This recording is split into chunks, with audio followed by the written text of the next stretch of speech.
Bien-aimés, merci. Nous voulons nous excuser de ces petits aléas du direct que nous avons eus. Nous comprenons bien que ce n'est pas facile de déplacer toute la logistique pour faire notre direct de l'église à la maison, parce que nous sommes à la maison à cause de ces temps de confinement. Nous sommes à la maison, nous faisons ce direct depuis la maison. Donc, nous vous prions de bien vouloir nous en excuser. Alors, nous parlions des mystères, le thème de notre séminaire, le mystère de la Sainte Seine. Nous comprenons que Jésus se retrouve avec ses disciples et il décide, comme tous les Juifs à cette période de la Pâque, de célébrer le repas ensemble, le repas de la Pâque. Et ils vont se retrouver pour cela. Mais quand je parle des mystères de la Sainte Seine, parce qu'il faut comprendre que la Pâque n'avait pas que l'élément, comme je disais, de la passion, c'est-à-dire de la souffrance, de la mort et de la résurrection, et voire même de la trahison avant. Mais il y avait cet élément du repas de la Pâque, que les Juifs devaient prendre en souvenir de ce qui s'était passé lors de la sortie du peuple de l'esclavage de l'Égypte. Donc, vous comprenez bien que cette Pâque, quand Jésus invite ses disciples pour la célébration de la Pâque, il va changer la Pâque. Donc, il va instituer la Sainte Seine au moment où ils prendront le repas. C'est pour cela qu'il y a un mystère au travers de cette institution de la Sainte Seine. Le mystère, c'est ce qui est incompréhensible, c'est quelque chose de caché, c'est quelque chose d'inconnu. C'est pour cela que nous parlons du mystère de la Sainte Seine. Parce que derrière la Sainte Seine, au-delà de ce que vous voyez, le repas du Seigneur que nous prenons, il y a des mystères qui sont cachés. Et c'est pendant ces 3 jours, nous voulons développer ces mystères pour bien faire comprendre aux enfants de Dieu, au peuple de Dieu, qu'est-ce qui se passe réellement au niveau spirituel lorsqu'ils se retrouvent devant la table du Seigneur au moment où ils prennent la Sainte Seine. En théologie, le mystère, c'est une vérité de foi inaccessible à la seule raison humaine et qui ne peut être connue que par une révélation divine. C'est pour cela que nous parlons de mystère. Nous allons essayer, par la grâce de Dieu, de donner des révélations qui se cachent derrière la Sainte Seine. Je disais que nous sommes dans la période pascale. Nous sommes dans la période pascale. C'est un événement qui a réellement eu lieu pendant la Pâque juive, cette Pâque qui avait été instituée par le Seigneur. Alors, nous allons lire Exode au chapitre 12, pour que nous puissions mieux comprendre. Nous n'allons pas être longs aujourd'hui parce que nous introduisons, nous nous retrouverons demain à 16 h pour pouvoir continuer. Alors, nous sommes dans Exode chapitre 12 à partir du premier verset. L'Éternel dit à Moïse et à Aaron dans le pays d'Égypte. C'est l'Éternel qui parle. Il dit à Moïse et à Aaron, ce mois-ci sera pour vous le premier des mois. Il sera pour vous le premier des mois de l'année. Parlez à toute l'assemblée d'Israël et dites le 10e jour de ce mois, on prendra un agneau pour chaque famille, un agneau pour chaque maison. Si la maison est trop nombreuse pour un agneau, on le prendra avec son plus proche voisin. Selon le nombre des personnes, vous comptez pour cet agneau d'après ce que chacun peut manger. Ce sera un agneau sans défaut, mâle, âgé d'1 an. Vous pourrez prendre un agneau ou un chevreau. Donc vous comprenez qu'ici, nous sommes dans l'Ancien Testament, dans l'Ancienne Alliance. Mais il faut savoir que l'Ancien Testament était l'ombre des choses à venir. Et lorsque nous parlons ici de l'agneau, le Seigneur avait déjà prévu. Il y a quelque chose qui s'identifie à cet agneau. C'est-à-dire, c'est pour cela que vous voyez que dans la Nouvelle Alliance, cet agneau préfigurait, représentait Christ Jésus. Le Seigneur va dire, je suis l'agneau pascal. Vous comprenez? Donc cet agneau devait être un agneau mâle. C'était la préfiguration de ce qui devait arriver. Mais il prenait cette scène dans cette Pâque, il la prenait dans quelles conditions? Vous savez, si on revient dans l'histoire, le peuple était maltraité en Égypte, le peuple était en esclavage, Et les enfants d'Israël vont crier vers le Seigneur. Et il va leur donner un libérateur. Il va envoyer Moïse pour les libérer. Et lorsque Moïse arrive devant Pharaon, qui était un homme assez puissant à cette époque, alors que le peuple était sous le joug, il va demander à Pharaon de laisser aller le peuple de Dieu afin qu'il sorte de cet esclavage et d'aller adorer le Seigneur. Mais ce qui se passera, c'est que Pharaon refusera, malgré ce que nous appelons les plaies qui vont être envoyées, donc les 9 plaies. Et là, en ce moment, le Seigneur va décider cette fois-ci de faire sortir les enfants d'Israël par une main puissante, par un miracle assez puissant. Ce ne sera plus une plaie cette fois-ci, mais c'est le Seigneur lui-même qui va agir.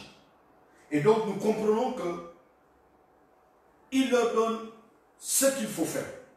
Il dit de prendre un agneau. Cet agneau était déjà la représentation spirituelle de Christ Jésus. Le prophète Ésaïe en parle.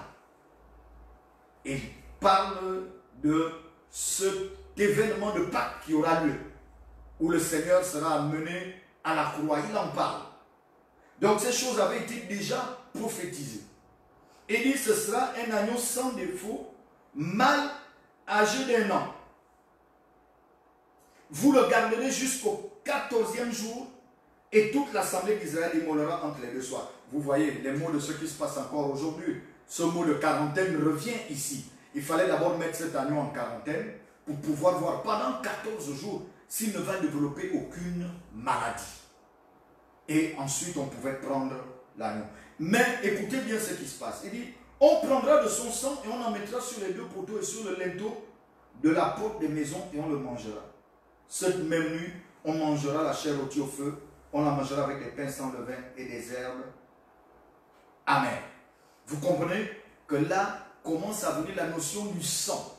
On fera le parallèle avec Christ Jésus au moment où il prend la Sainte Seine. Nous le verrons après, plus tard. Nous allons développer cela pour comprendre les mystères.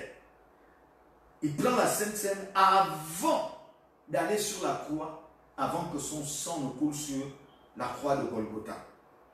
Et là, ici, on a le même symbole qui revient, le symbole du sang, qui va être mis sur les linteaux, afin que ce soit un signe de protection pour les enfants d'Israël. Nous allons passer directement au verset 11.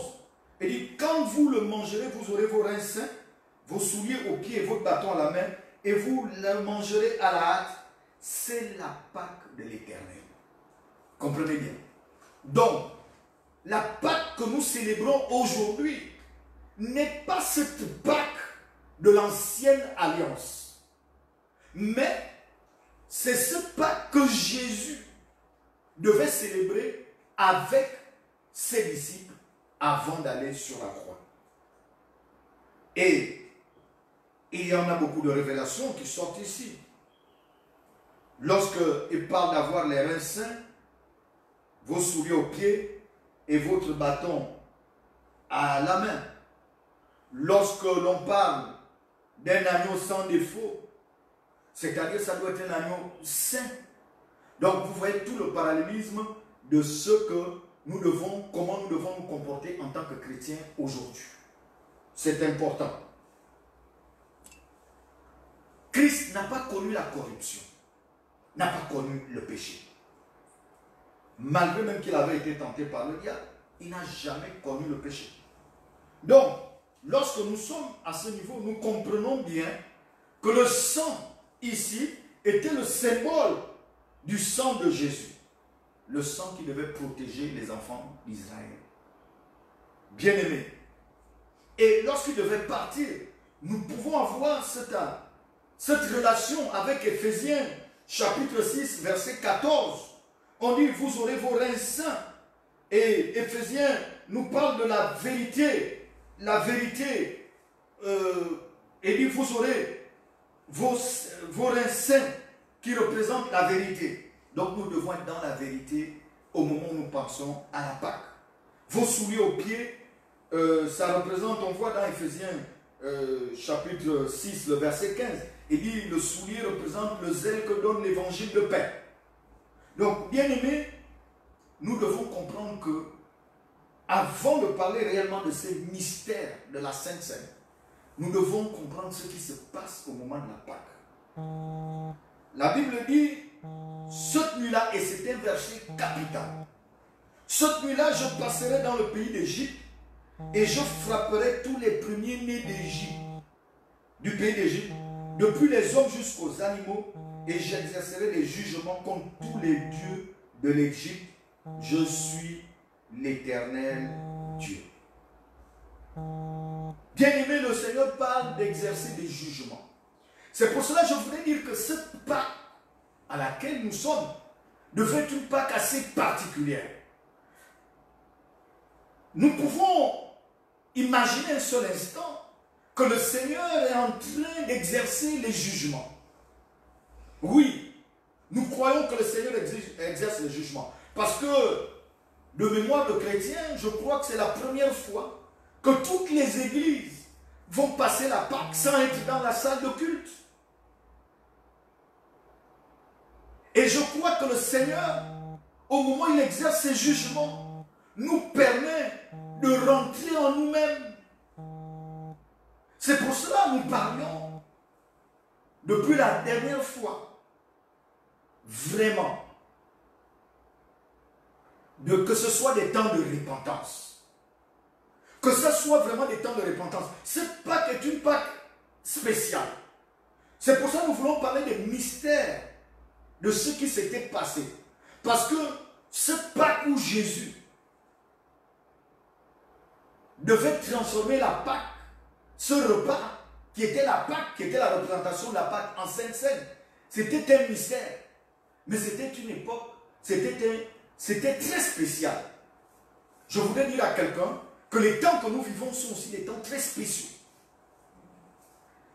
Les prochaines Pâques ne devront plus être comme celles que nous prenions avant. Aujourd'hui, nous devons comprendre.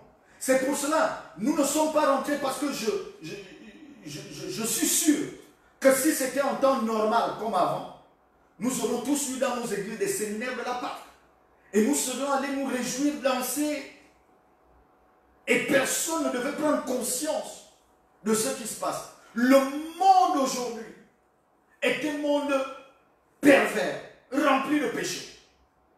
Non seulement le monde, parce que imaginons-nous que ce soit les jugements de Dieu en cette période de maladie de Covid-19. Bien aimé, n'oublions pas que le Seigneur dit lorsqu'il jugera, le jugement commence par sa maison. C'est pour cela nous devons nous repentir. Bien-aimés, nous devons rentrer chacun en lui pour voir tout ce qui ne va pas dans nos vies en tant que chrétiens. Ne nous voilons pas la face. Tellement de choses se passent dans le monde où le mal est appelé bien et le bien est appelé mal. Où des lois iniques sont faites dans les nations, où on peut autoriser le mariage entre deux personnes de même sexe, alors que la Bible appelle cela de l'abomination. Des temps où le péché a dépassé les limites de l'entendement. Des temps où nous pensons encore que pour avoir une promotion sociale, il faut pouvoir tuer.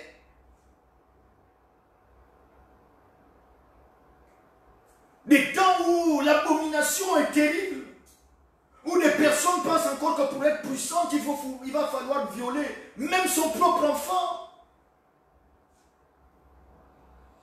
Bien aimé, des temps où l'hypocrisie, même dans l'église, est grande. On peut calomnier son pasteur. Et puis, 30 minutes après, venir dire, pasteur, prie pour moi. Bien-aimés, nous croyons que ce sont des temps où Dieu veut que nous rentrons en nous-mêmes et que nous puissions réellement nous repentir. Ce sont des temps de jugement. Il dit, cette nuit, je vais juger l'Égypte. Je frapperai tous les premiers-nés d'Égypte, depuis les hommes jusqu'aux animaux. Et j'exercerai des jugements contre tous les dieux de l'Égypte.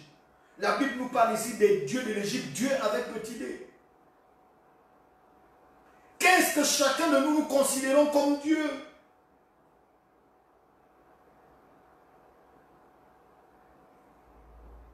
Quels sont les dieux que nous avons?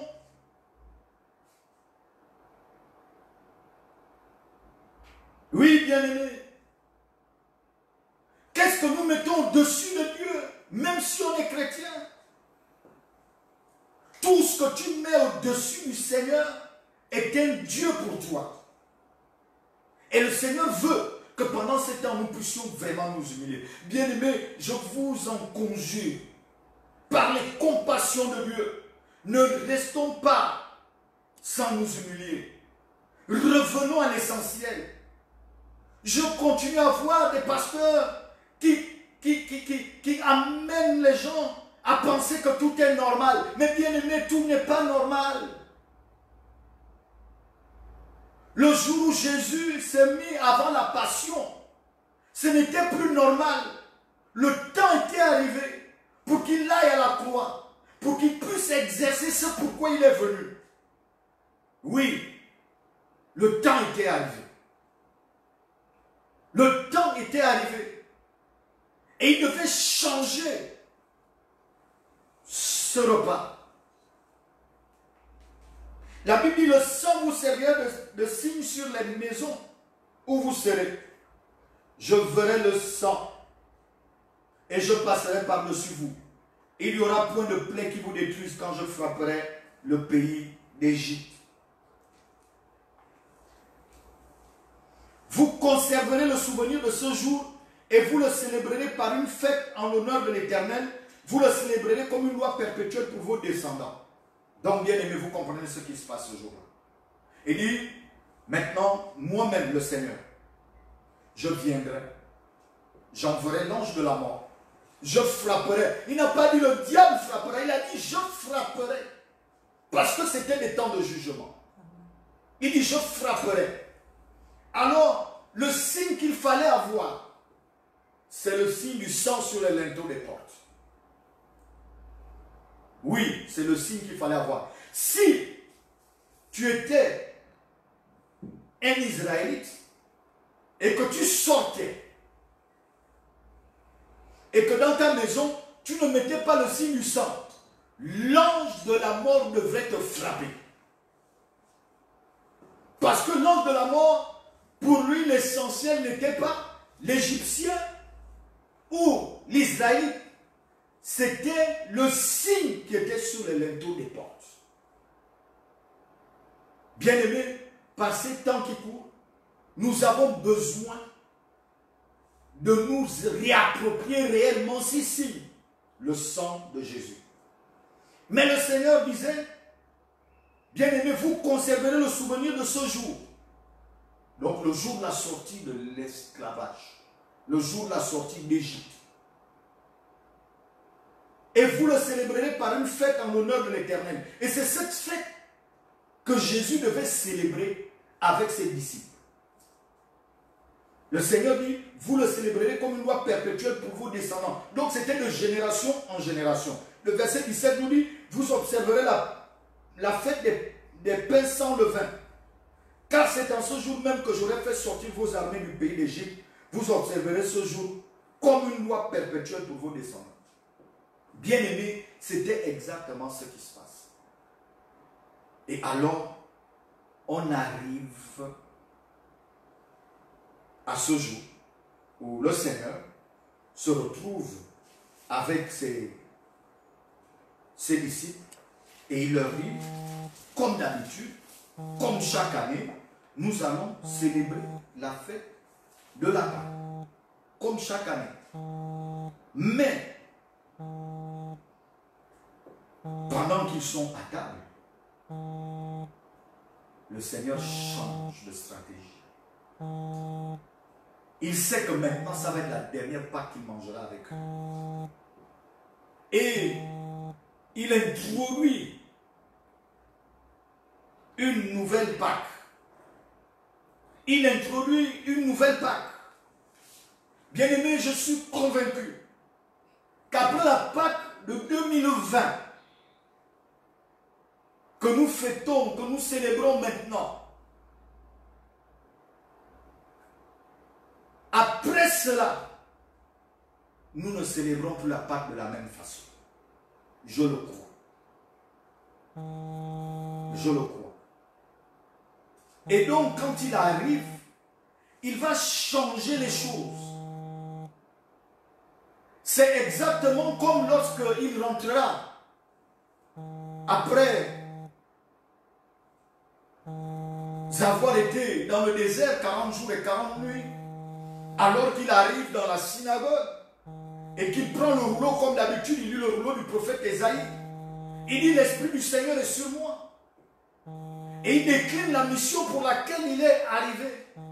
Et il leur dit: cette parole de l'Écriture que vous avez entendue, que vous avez lue, s'accomplit aujourd'hui par moi. Donc les choses devaient changer en ce moment-là. C'est exactement ce qui se passe ce jour, le premier jour des pains sans levain. Parce que ça devait être manger du pain sans levain. Vous savez que le levain, c'est le levain du péché. Le levain est la représentation du péché. Mais bien aimé, qu'est-ce qui se passe souvent? Nous restons dans le péché. Et nous venons à l'église. Et nous venons à la table du Seigneur.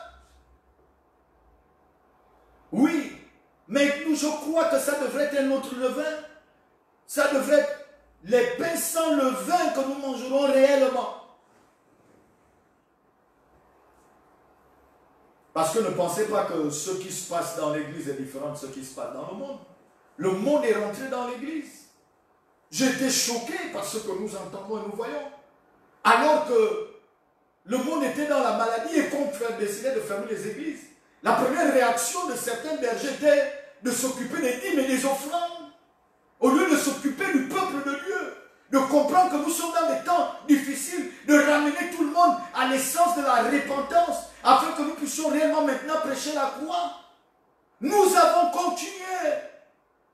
On a ouvert des comptes de numéros, envoyé les dîmes, envoyé les offrandes, fait des RTL Monnaie et compagnie. Arrêtons cela, bien-aimés. Revenons. Qu'est-ce que Dieu veut nous dire pendant ces temps difficiles où nous sommes confinés dans nos maisons? Répentons-nous. Parce que les choses vont changer. Ça ne veut même pas dire que les choses vont changer. Les choses sont en train de changer. Ce jour-là, il y a eu un changement. Le Seigneur savait que maintenant, il est dans la semaine pascale. Il va rentrer. D'ailleurs, même, il va savoir, il va leur dire au moment où ils sont assis, avant même de passer à la table du Seigneur, il leur dira: un de vous me trahira. Il faut que les choses soient claires. Il dit: un de vous me trahira. Il leur dit: je m'en vais. Mais selon ce qui est écrit, un de vous me trahira. C'est vrai qu'il se posait des questions, mais bien aimé, parce qu'il fallait anéantir tout ça. Je veux dire à certains, aujourd'hui, se disent: bon, je n'ai jamais vu dans l'église, il y a trop d'hypocrisie, il y a trop de ceci, mais bien aimé, même le Seigneur a été trahi. La trahison ne vient pas de loin, la trahison c'est toujours d'un proche. Ce n'était pas un disciple quelconque. Celui qui devait trahir Jésus, Judas, était parmi les 12 que le Seigneur avait choisis. Ceux qui marchaient avec lui, ceux qui étaient avec lui tous les jours, ceux qui suivaient son enseignement, ceux qui bénéficiaient de son enseignement. Il était là. Mais c'est lui qui va trahir le maître. Donc le Seigneur savait qu'il va être trahi. Il savait qu'il va passer par la passion. Il savait qu'il y aura Gethsémane. Il savait qu'il y aura la mort. Mais je vous dis, il savait aussi qu'il y aura la résurrection. Parce que la mort n'avait pas de pouvoir sur lui. Alors, ce qui s'est passé pendant ces moments, c'est